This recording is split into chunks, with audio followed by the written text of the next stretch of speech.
Գյուրջան Կասկադ, հասանելի բնակարաններ 65 ամիս մարման ժամկետով։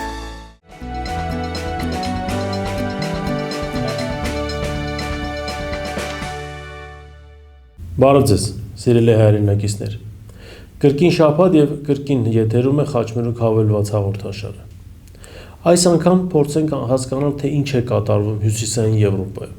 դիցուք հյուսիս-արևմտյան հատվածում, Բարենցի եւ Բալտիկ ծովերի շրջանում։ Վերջին շրջանում միջազգային մամուլը անընդհատ գրում է այն մասին, որ եւ մերձբալթյան երկրները եւ սկանդինավյան պետությունները որոշակի նոր քաղաքականություն են սկսել իրականացնել, թույլ տալով Ուկրաինային օգտվել իրենց տարածքից Ռուսաստանին հարվածներ հասցնելու համար։ Նման դեպքերը մի քանի անգամ կրկնվել են, բացի այդ, վերջին շրջանում ակտիվացել է հատկապես Ֆինլանդիայի տարածքում անհասկանալի տարբերանշաններով անօթաչուներ հայտնաբերելը, որոնք այս կամ այն պատճառով չեն հասնում իրենց նպատակակետին եւ ընկնում են Ֆինլանդիայի տարածքում։ Բացի այդ, մամուլը համառորեն գրում է, որ մասնավորապես մերձբալթյան երկրները թույլատրել են ուկրաինական անօթաչուներին իրենց տարածքն օգտագործել Ռուսաստանի հյուսիս-արևմտյան հատվածներին հարվածներ հասցնելու համար։ Այսօր փորձենք Գևորգի հետ հասկանալ, թե ինչն է խնդիրը եւ կա արդյոք խնդիր եւ ինչ հետևանքներ այս ամենը կարող է ունենալ։ Ողջույն Գևորգ, ողջույն Գրիգոր, շնորհակալ եմ հրավերս ընդունելու համար եւ այս թեման միասին քննարկելու համար։ Թեման բավականին այսպես աղմուկ բարձրացրեց վերջին շրջանում եւ հատկապես եվրոպական մամուլն էլ համառորեն գրում այն մասին, որ սկանդինավյան պետությունները եւ մերձբալթյան երկրները կարծես համաձայնվել են մասնակիցը դառնալ Ռուսաստանի հյուսիս-արևմտյան հատվածին հարվածներ հասցնելու գործում, մասնավորապես տարածք տրամադրելով, օդային տարածք տրամադրելով ուկրաինական հարվածային անօթաչուներին։ Բայց այստեղ մենք ունենք նաև Եվրոպական միության ղեկավարության պաշտոնական կարծիքը սրա հետ կապված, պատասխան ըստ որի նման բան չկա։ Մի փոքր ուսումնասիրել ես այս հատվածը, խնդրեմ մի փոքր մանրամասներ մեր հայրենակից։ Նախ եւ առաջ ավանդաբար ինչպես մենք անում ենք, փոքրինչ, պատմական ակնարկ հենց մեր 3 մերձբալթյան հանրապետությունների մասին 40 թվականին հենց երկրորդ համաշխարհայինի տարիներին արդեն փոնայն սկսվել էր, բայց դեռ հայրենական պատերազմը չէր սկսել, Լատվիան, Լիտվան եւ Էստոնիան կազմեցին ԽՍՀՄ մաս։ Իսկ նրանք եղան վերջին 3 սուբյեկտները, ովքեր միացան Խորհրդային Միությանը։ 91 թվականին արդեն անկախացումից հետո դրանք ի սկզբանե բռնեցին եվրոինտեգրման ուղին։ Եվ առաջիններից մեկը դուրս եկան։ Դե առաջինը իդեպ Լիտվան էլ հենց Խորհրդային Միության կազմից դուրս եկավ։ Վերջինը մտան, առաջինը դուրս եկավ։ Եվ Լիտվան հենց առաջինն էր, որ դուրս եկավ ԽՍՀՄ կազմից եւ ի սկզբանե 91 թվականից իրենց արտաքին քաղաքականության առաջնայնությունը, կարելի ասել ազգային առաջնայնությունը հանդիսացավ եվրոինտեգրումը, ինչը տվեց իր արդյունքը 13 տարի անց 2004 թվականին այդ 3 հանրապետությունները անդամակցեցին միանգամից թե ՆԱՏՕ-ին, թե Եվրոմիությանը։ Այո, անդամակցեցին եւ ՆԱՏՕ-ին եւ Եվրոմիությանը եւ ինչ-որ մի պահ իդեպ պետք է նշել, որ 90-ականներին բուն ողջ այդ ընթացքում մինչև դե յուրե ինտեգրումը, անդամակցությունը եւ ինչպես նաեւ 21-րդ դարի սկզբին քիչ թե շատ բավականին բնականում նորմալ հարաբերություններ ունեին Ռուսաստանի հետ։ Միջայլոց հարաբերությունների հետ կապված այստեղ կարևոր է հիշատակել նաեւ ռուսական սփյուռքի եւ ռուսախոս սփյուռքի արկայությունը։ Մեծագույն գործոնը հատկապես Լատվիայում ավանդաբար բնակչության 1/4-ից ավելին եղել են ռուսները։ Եվ նաեւ Էստոնիայում հատկապես Նարվա հարավային հատվածը Էստոնիայի, որը ավելի մոտ է ռուսական բնակեցված, ամենակիչը ռուսական էթնոսը Լիտվայում է, այո։ Իդեպ նույն Էստոնիան այսօր պետք է նշել, որ հանդիսանում է բավականին բարեկեցիկ, ստաբիլ, կայուն զարգացող պետություն իր կանաչ տնտեսությամբ եւ Եվրոպայում լինելով ունենալով ընդամենը 1.3 միլիոն բնակչություն, ինչպես ասում են, թվային պետություններից մեկն է։ Այո, բայց նաեւ մեծ ամբիցիաներով։ Այո, վերջի շրջանում մենք շատ ենք լսում, որ օրինակ նույն Էստոնիան կարծեմ պատրաստակամություն էր հայտնել օգնել Միացյալ Նահանգներին ապա շրջափակել Օրմուզի նեղուցը։ Իհարկե, ինչպես նաեւ Կայա Կալասով, որ այսօր Եվրոմիության առաջին դերակատարներից դիվանագիտության ղեկավարը, այո, դիվանագիտության ղեկավարն է հենց էստոնացի եւ զբաղեցրել է ղեկավար բարձրագույն ղեկավար պաշտոնը իր հայրենիքում մինչ այս պաշտոնը ստանձնել է։ Լավ, թողնենք Էստոնիան իր խնդիրներով հանդերձ, հիմա փորձենք անդրադառնալ այդ հարցին, թե ճիշտ է արդյոք մամուլը գրում, չնայած նորից կրկնեմ, կայակալասը հերքում է սա։ Այո, պաշտոնապես բայց այստեղ մի բանի վրա ուշադրություն դարձնենք, մամուլը չի գրում, թե Եվրոպական միությունը տվել է համաձայնություն, որպեսզի Ուկրաինան իր տարածքը օգտագործի։ Այդ դեպքում կայակալասը այո, չի ստում եւ նշում է, որ Եվրոպական միությունը նման որոշում չի կայացրել, նման թույլտվություն չի տվել։ Խոսքը վերաբերում է մերձբալթյան երկրների ինքնուրույն կայացրած որոշմանը, որով թույլ են տալիս ուկրաինական հարվածային անօթաչուներին իրենց տարածքն օգտագործել Ռուսաստանի հյուսիսարևմտյան հատվածներին հարվածներ հասցնելու առաջին հերթին իհարկե Սանկտ Պետերբուրգին եւ այսպես Լենինգրադի մարզին հիմնական հարվածները եւ Կարելիա դեպի վերև դեպի Ֆինլանդիայի սահմանակից հատված։ Դրանով է պայմանավորված Ֆինլանդիայի տարածքում անընդհատ հայտնվող հասկանալի հարվածային անօթաչուները, որոնք չունեն գրեթե տարբեր նշաններ։ 30-ը թվականի Մաներհեյմի գիծը երբ որ գծեց, դրանից հետո Ֆինլանդիան ապրել է միշտ խաղաղ։ Այո, եւ այնտեղ հայտնվում են ինչ-որ անօթաչուներ։ Հիմա ինչով է սա վտանգավոր։ Ինչ կարող է լինել։ Արդյոք մերձբալթյան երկրները լավ ժամանակ են գտել հաշվի առնելով Իրանում ստեղծված իրավիճակ եւ ՆԱՏՕ-ի ներսում, հա, արկա իրավիճակը, արդյոք ճիշտ ժամանակ են գտել այս ամենը իրականացնել, որովհետեւ սա ուղիղ կերպքան պրովոկացիա անվանել հնարավոր չէ։ Հակառակ բaragայում, եթե անօթաչուն մտնում է Լատվիայի եւ Լիտվայի տարածքից եւ խոցում է ինչ-որ կետ, դա նշանակում է, որ բոլոր գոյություն ունեցող միջազգային օրենքներին համապատասխան այն պետությունը, ում հարված է հասցվում, կարող է նաև ոչ միայն հարված հասցնող պետությանը, այլ նաև այն պետությանը, ում տարածքով է հարվածը հասցնում։ Կարող է իրեն վերապահել։ Այո, եւ հիմա տեսականորեն կարող է։ Հաշվի առնելով ՆԱՏՕ-ում ստեղծված իրավիճակը կա նման որոշում, բայց տեսականորեն կարող է։ Տեսականորեն կարող է։ Այդ դեպքում, այդ տեսականորեն այդ հարցերի դեպքում, հարվածելու դեպքում 5-րդ հոդվածը վստահ են մերձբալթյան երկրները, որ կարող է մտնել ուժի մեջ։ Հատկապես Թրամփի վերջի հայտարարությունները, որ եթե Իրանի պատերազմը ձերը չէ, ուկրաինական պատերազմն էլ ըստ էության իմը չէ եւ արդյոք առանց Միացյալ Նահանգների ՆԱՏՕ-ի մյուս հատվածը կգնա այդ վերջին հատկապես մի 15-20 օրվա ընթացքում ենք բարբերաբար մամուլում կարդում ենք, որ ՆԱՏՕ-ի ապագան եւս մշուշոտ է։ Չմոռանանք նույնիսկ ԱՄՆ-ի հայտարարությունը, որ կարող է դուրս գալ ՆԱՏՕ-ից։ Իմիջիայլոց ԱՄՆ-ի նախագահ Դոնալդ Թրամփի հայտարարությունից հետո Վաշինգտոն շտաբ այցով մեկնեց ՆԱՏՕ-ի գլխավոր քարտուղար Մարկ Ռյուտեն, հանդիպեց Թրամփի հետ եւ այսօր արդեն մամուլին որոշակի մանրամասնություններ են այսպես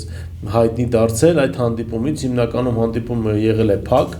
բայց ինչպես ասում են, այո, արտահոսքը ապահովվել է հասարակական կարծիքը ստուգելու համար, ինչպես ասում են, մարկեր որպես օգտագործելու համար։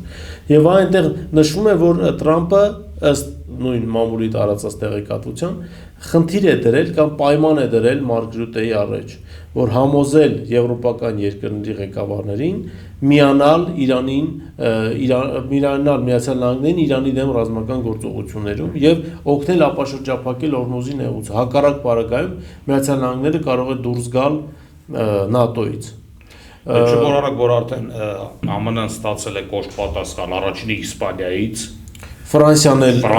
Մեծ Բրիտանիան Իտալիան կարծիքը հայտնեց դրա հետ կապված։ Իդեպ այստեղ փոքրիչ թեմայից շեղվելով կարելի է հիշատակել եւս մի լուր, որը Բաբուլում լուսաբանվել էր վերջին հենց այս օրերին, որ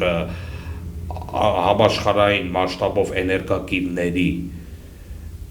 գների բարձրացման մեջ Անգլիայի վարչապետը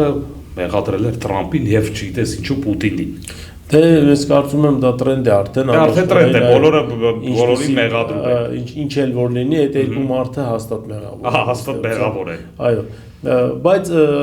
տես ես մի փոքր փորձեցի ուսումնասիրել մերձբալթյան երկրների առանձին ռազմական պոտենցիալը, որովհետև վերջին շրջանում մենք էլ ենք օրինակ Լիտվայի հետ պաշտպանության բնակավարում լուրջ բանակցություններ ենք վարում, այսինքն եթե ես կարծում եմ մենք վարում ենք Լիտվայի հետ պաշտպանության բնակավարում բանակցություններ, համագործակցություն, նշանակում է մենք Լիտվան համարում ենք ռազմական առումով կայացած պետություն, հակառակ պարագայում իմաստ չունի բանակցություն վարել։ Հիմա հասկանանք ինչ պետություններ են դրանք, ինչպիսի ռազմական պոտենցիալ ունեն։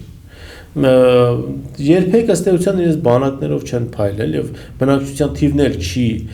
հնարավորություն տալիս ունենալ մեծածավալ։ Դե այսպես ասեք, բարեբախտաբար կարիքը չի եղել, որ աշխարհը տեսնի իրենց այդ ներուժը։ Վերջին ես չեմ հիշի, որ տարվա անկախության համար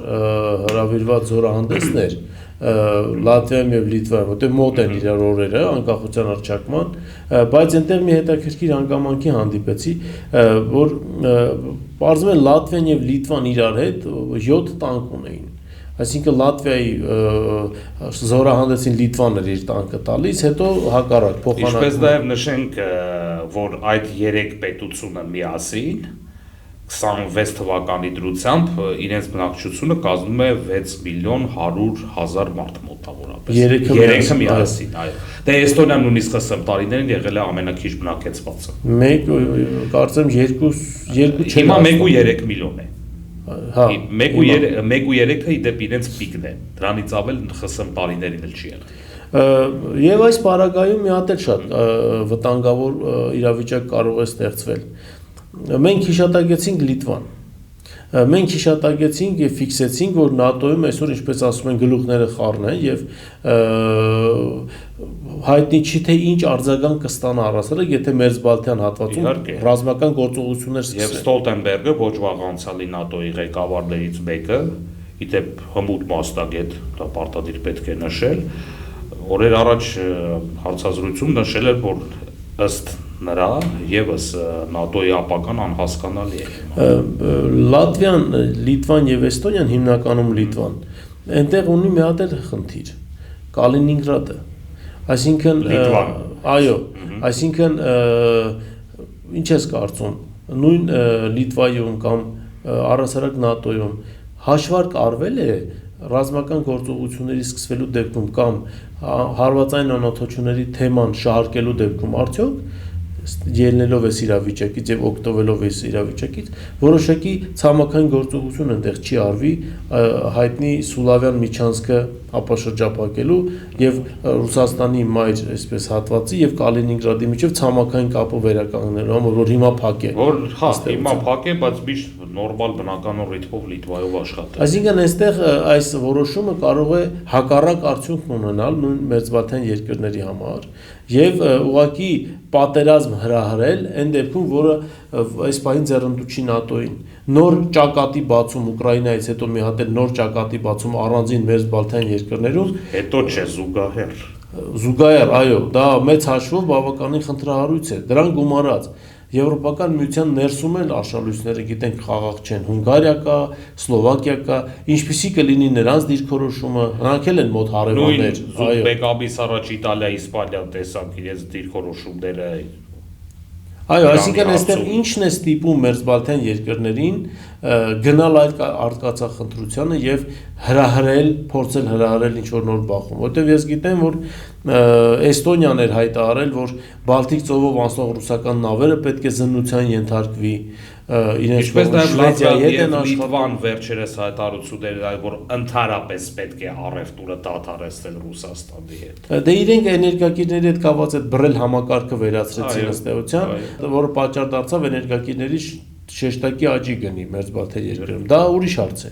Տնտեսական առումով իրենք միշտ էլ իրենց արտադրանքը հիմնականում սպառել են ռուսական շուկայում, քանզի այն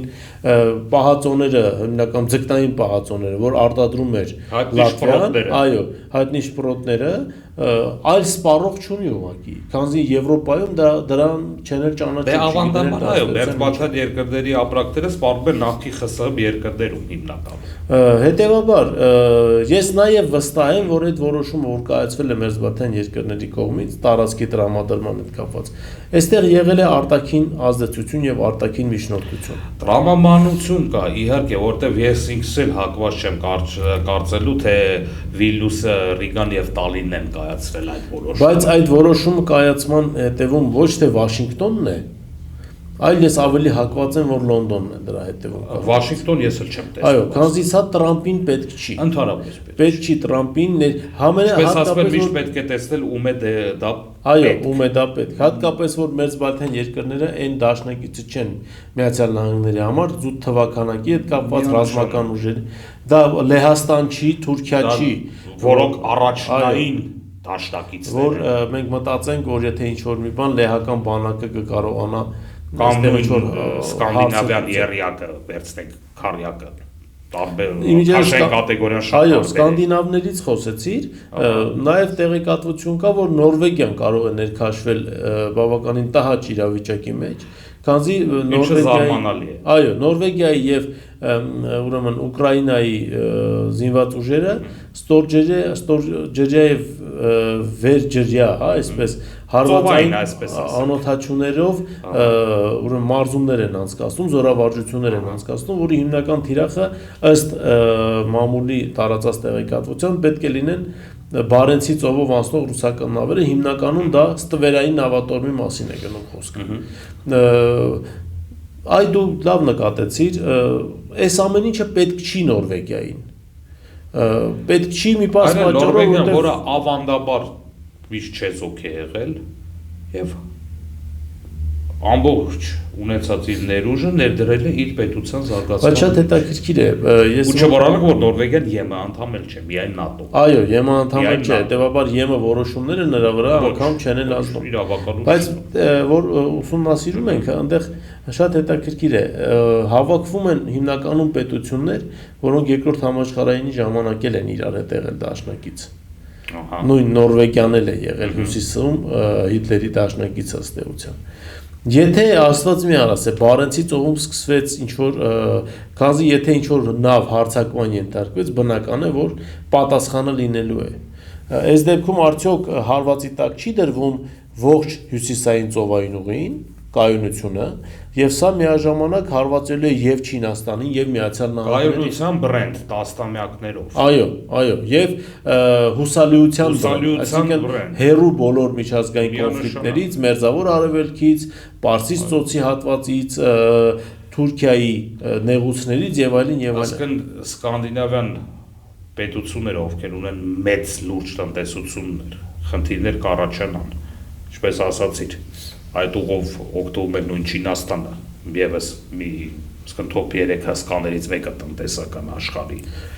Այդ օգտվել Ռուսաստանը, ԱՄՆ-ն։ Չմոռանանք Գրենլանդիայի գործումը, էլի այդ հատվածում, այսինքն մի ամիսը պարզապես Գրենլանդիա։ Դե ժամանակ չունեն, այո, ժամանակ չկա խոսելու, բայց ես չեմ կարծում, թե Տրամպը հրաժարվել է Գրենլանդիան կլանելու իր ծրագրից, եթե հասցնի իհարկե, եթե իմպիչմենտ չլինի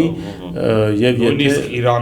Իրանի այս իրադարձությունների ֆոնի վրա Տրամպը հայտարարություն արել էր, որ Կուբայի հետ կապված դեռ նախագծերը ուժի մեջ են։ Մի փոքր թերահավատ եմ այս հարցում, որտեղ հələ Իրանի, ինչպես ասում են, դեռ Իրանի պատերազմը ավարտել է պետք։ Այստեղ խնդիրը դա չի։ Խնդիրը այն է, սա հարվածելու է նաև Միացյալ Նահանգներին։ Սա հարվածելու է Չինաստանին։ Նորվեգիան ի վիճակի լինելու է այս ամենի համար բացատրություն տալ։ Ինչպես ժողովուրդը ասում, տակից դուրս գալ։ Այո, քանզի սա միայն Ռուսաստանի դեմ չի։ Այստեղ 3 պետություններ, որոնք ակամա դառնում են դաշնակից։ Դրաբար սա Կանադային մոռացան, Կանադան է մտնում Կանադան եւս։ Ֆինլանդիան է սրանից, Շվեդիան, Դանիան, Ֆինլանդիան, Իսլանդիան, այսինքն հանուն Ուկրաինայի հարվածի տակ դնել հյուսիսային ծովային ուղին։ Ինչպես շատ զարմանալի է, որ դասեցի ավանդաբար չեզոքագույն պետություններից բարձր կենսամակարդակով աշխարհի երրյակի մեջ է մտնում կոռուպցիայի նվազագ շատ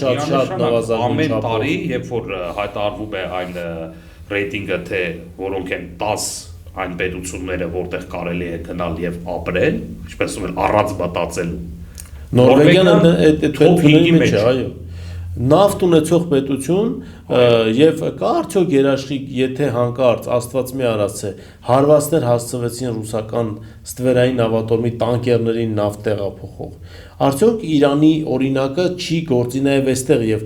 Նորվեգիայի նավթային ընկերության աշտարակների նավթային եւ պայուսներին հարվածներ չի հասցվի նույն հարվածային անօթաչուների միջոցով ջրային, քանզի Ռուսաստանը եւս ունի այդ տեխնոլոգիաները եւ նա էլ ակտիվորեն կիրառում է։ Այսինքն մենք այնտեղ հյուսիսում ստանալու ենք լարվածության շատ մեծ օջախ,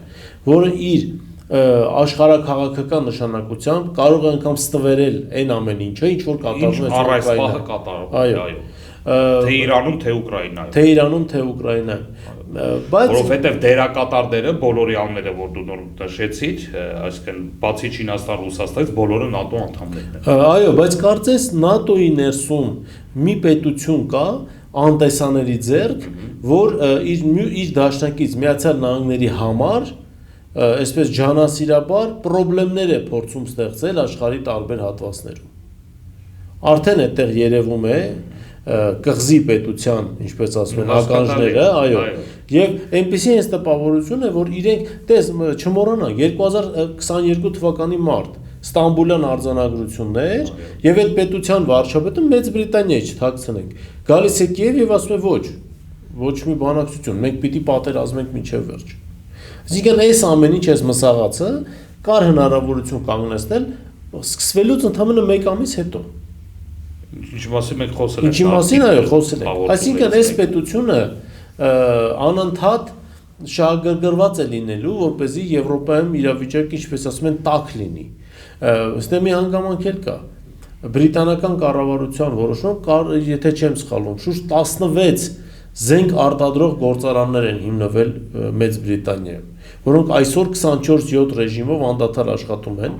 հետևաբար, ինչպես ասում են, անձնական ոչինչ, միայն բիզնես։ Եվ Մեծ Բրիտանիան ֆինանսապես է շահագրգռված։ Հիմա այս պարագայում, երբ որ Իրանում իրավիճակը այդ լարված է եւ Միացյալ Նահանգները զենք չի կարողանալու մատակարարել Եվրոպային, Սկանդինավյան երկրները, նույն Նորվեգիան, Մերձբալթյան պետությունները ումից պիտի գնեն այդ զենքը։ Մեծ Բրիտանիայից։ Այսինքն Եվրոպայում Մեծ Բրիտանիան փորձում է փոխարինել Միացյալ Նահանգներին նաև զենքի վաճառքի հետ կապված։ Դե ինչ չմոռանանք այն դարավոր ավանդույթները, որոնք ունի Բրիտանիան բիզնես վարելու քաղաքականության առումով։ Ինչ այլոց հարևանների հետ կապված հայտնվել հարմար վայրում, հարմար ժամանակ։ Հարևանների հետ կապված է, դու գիտես, ես ունեմ այդպեսի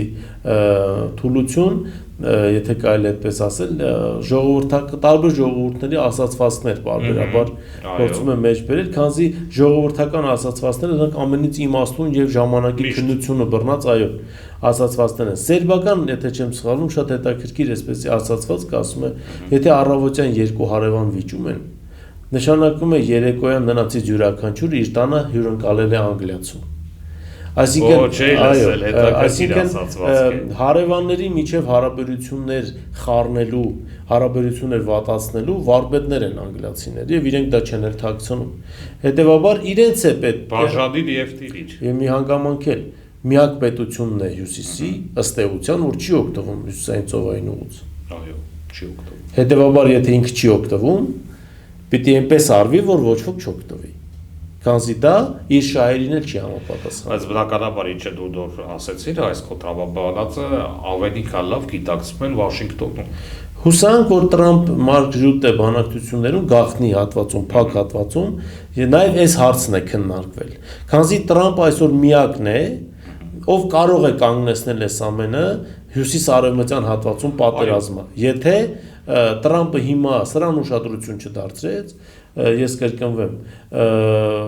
անկանխատեսելի հետևանքներ են լինելու, որը շատ ավելի մեծ է լինելու դրա պատճառած վնասը, քան Ուկրաինան։ Համեմատելի աղետաբեր, քան այն ինչը որ այսօր կատարվում է եւ միանշանակ համամիտ եմ Գրիգոր, որ այո, սա այն դեպքն է, որ այո, Ամերիկան միայն կարող է այս հարցին։ Տրամփը պիտի միջամտի եւ փորձի այս հարցին լուծում տալ։ Շնորհակալություն, այսօր շատ արագ անցավ ժամանակը եւ մենք չհասկացանք դեպ այո ինչպես սովորականից ավելի արագ վերջին թեման իրականում հետաքրքիր էր եւ ես կարծում եմ բարբերաբար մենք փորձենք անդրադառնալ այս թեմային, թե ինչ է կատարվում հյուսիսային Եվրոպայում կամ Եվրոպայի հյուսիս-արևմտյան հատվածում ավելի դիցուկ։ Այս թեման էր հարգելի հայրենակիցներ, որ այսօր ես քննարկեցի Գևորգի հետ։ Դուք շարունակեք բաժանորդագրվել մեր YouTube ալիքին, ինչպես նաև շնորհակալ ենք այն բոլոր նվիրատվությունների համար, որ արվում է ձեր կողմից մեր ալիքի աշխատանքն անխափան ապահովելու համար։ Այսօր այսքանն է, շնորհակալություն, կհանդիպենք հաջորդ շաբաթ։